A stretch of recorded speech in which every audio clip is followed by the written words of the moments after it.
السلام علیکم ورحمۃ اللہ وبرکاتہ۔ خواتین حضرات، میں آج آپ کے لیے لے کر آئی ہوں شوال کے مہینے میں جس ٹائم مرضی یہ عمل کر لیں، گھر میں بے برکتی، ہر طرح کی پریشانی ختم ہو جائے گی۔ میرے پیارے بہن اور بھائیوں، ویڈیو کی طرف بڑھنے سے پہلے آپ سے ایک چھوٹی سی گزارش ہے، میری ویڈیو کو اسکپ مت کیجیے گا، مکمل دیکھیے گا اور صدقے کی نیت سے میرے چینل کو سبسکرائب کیجیے گا۔ سورۃ فاتحہ سے دوستی کر لیں۔ سورۃ فاتحہ میں اللہ نے شفا رکھی ہے۔ سورۃ فاتحہ پورے قرآن پاک کا خلاصہ ہے۔ اللہ نے نماز کی ہر رکعت میں سورۃ فاتحہ کو پڑھنے کا حکم دیا۔ علامہ ابن تمیم اٹھتے بیٹھتے سورۃ فاتحہ پڑھا کرتے تھے اور کہتے تھے کہ یہ مجھے جو کچھ ملا ہے سورۃ فاتحہ سے ملا ہے۔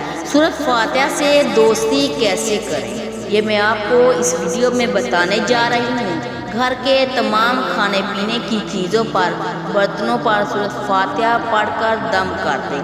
اللہ کی ذات سے امید رکھیں کہ تمام جسمانی اور روحانی بیماریوں سے بچ جائیں گے، جادو، سرکشی، جنات اور شیطانی اثر سے حفاظت میں رہیں گے، گھریلو پریشانیاں الجھن دور ہو جائے گی، آپس میں محبت پیدا ہو جائے گی، کھانے پینے میں برکت ہوگی، کھانا کھانے والوں کو بھی ہدایت مل جائے گی۔ انشاءاللہ یہ بہت ہی زبردست پاورفل عمل ہے، کیونکہ قرآن پاک کا یہ خلاصہ ہے۔